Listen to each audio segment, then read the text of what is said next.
Hey guys, good evening. This is Bhagya. Welcome back to my channel. Today recipe is రాగి రోటీ. రాగి రోటీ ఎలా చేయాలనేది ఈ వీడియో. చేయకుండా మన వీడియోని పూర్తి వరకు చూసేయండి. ఓకే అండి, మనకు కావాల్సిన ఇంగ్రీడియంట్స్ ఏంటో చూసేస్తాం. 2 కప్స్ ఆఫ్ రాగి పిండి, ఒక క్యారెట్ తురుము పెట్టుకున్నది, కరివేపాకు, కొత్తిమీర, చిల్లీ ఫ్లేక్స్, జీలకర్ర.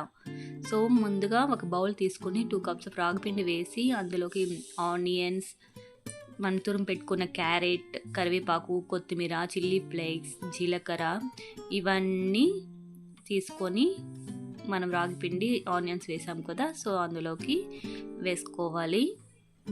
వేసుకున్న తర్వాత కొద్దిగా వాటర్ వేసి మనకు తగినట్టు సాల్ట్ యాడ్ చేసుకొని వాటర్ పోస్తూ మిక్సప్ చేసుకోవాలి. వాటర్ సరిపోకపోతే వాటర్ యాడ్ చేసుకొని కలుపుకోవాలి. ఈ విధంగా ఈ కన్సిస్టెన్సీ వచ్చేంత వరకు పిండిని బాగా మిక్సప్ చేసుకోవాలి. సో ఇలా మిక్సప్ చేసుకోవడం వల్ల మనం పెనంపై రోటీ ఒత్తుకోవడానికి చాలా హెల్ప్ అవుతుంది. స్టవ్ ఆన్ చేసి పెనం హీట్ అయ్యాక ఆయిల్ వేసి పిండిని తీసుకొని ఈ విధంగా రోటీని ఒత్తుకోవాలి. ఇందులో ఆయిల్ కొద్దిగా యాడ్ వేయాలి. ఓకే, కొద్దిగా కాలిన తర్వాత రోటీని తిప్పించుకొని కొద్దిసేపు కాలిన వెంటనే సర్వ్ చేసుకొనేయండి. రాగి రోటీ ఇంత ఈజీగా సులభంగా అయిపోతుందండి. Thank you.